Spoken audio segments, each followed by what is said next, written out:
Dam Collective is a group of artists from various disciplines and conservatories who got together to collaborate on projects, and we put together a show that happened in the DTL in March, and then at Station 171 in Brooklyn in April. Cool. Okay. How did it form? Did you just answer that, kind of? Not really. You got the grant. Yeah, so I applied for the affiliates grant, which is just like a grant for students through purchase. And I was granted a chunk of money that I wanted to use to put on an interdisciplinary show. And I really sort of had very little idea about what was going to come of it. And it sort of turned into something a lot bigger than I ever expected that it would, which is really great. A lot of different people got involved. A lot of people that I never even met before got involved, which was really awesome. And we incorporated people in different disciplines that I never would have imagined come about, so it was great. What were all your roles in For the Sake of Art? Go around, maybe. Myself and Zach and Alex we worked on music for it and poetry for it as well.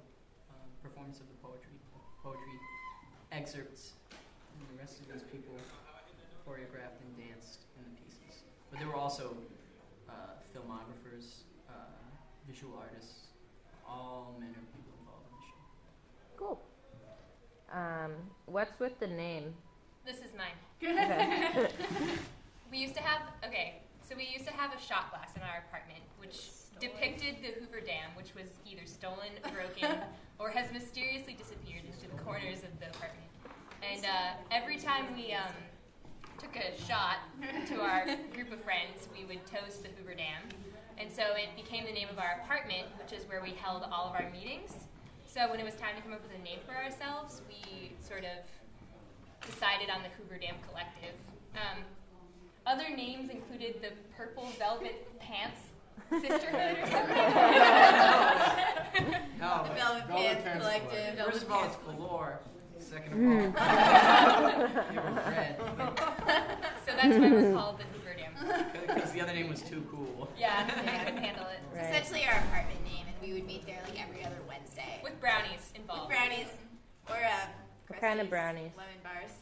Or lemon bars. I thought it was. Bars. Never mind. I thought it was something completely different. But Krusty's? no, just keep going. Okay. Let's see.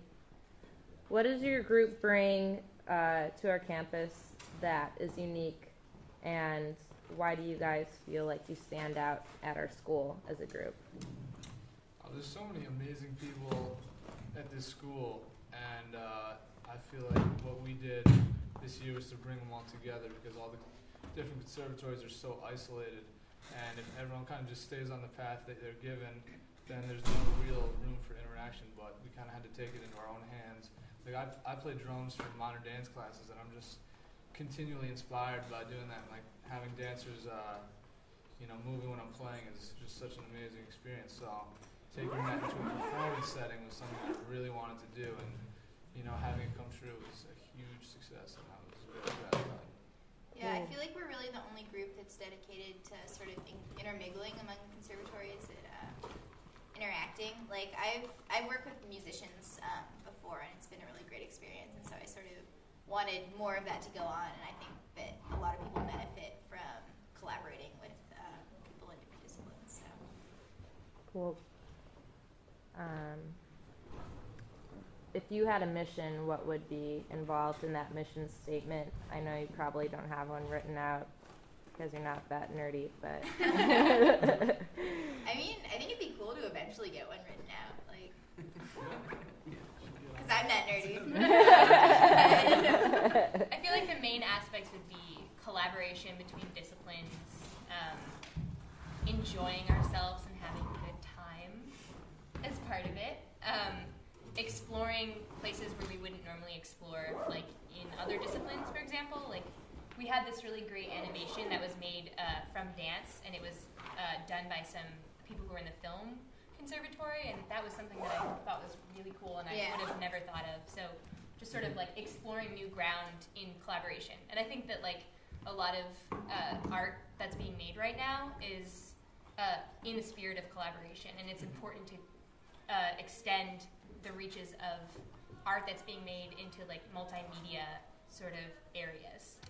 I think also a big part of it is bringing modern dance and different aspects of art that are kind of considered hoity-toity and fine art to a more informal setting.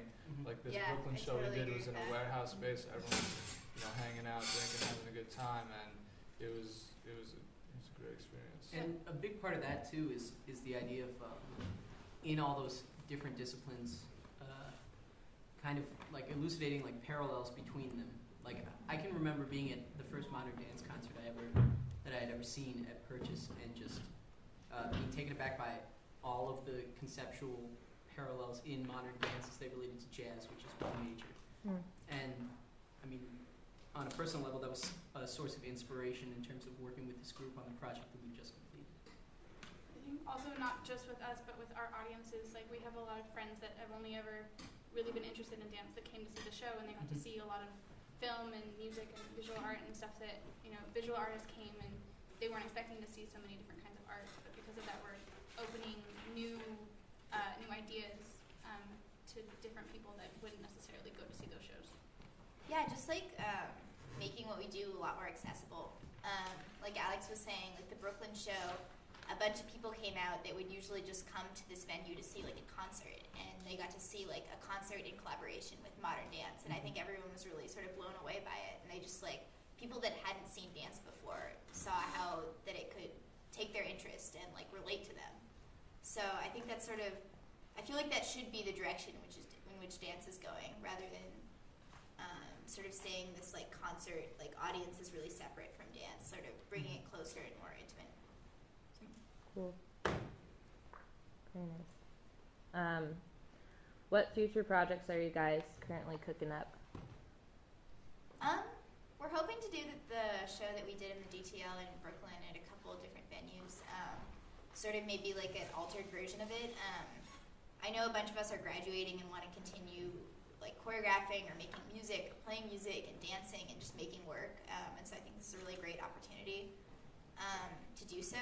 And I think it's sort of an atmosphere in which we're not afraid to sort of experiment with new ideas and be kind of out there and not feel the need to play it really safe. So yeah, in the next couple of months we'll have some New York City area shows, and hopefully consistently.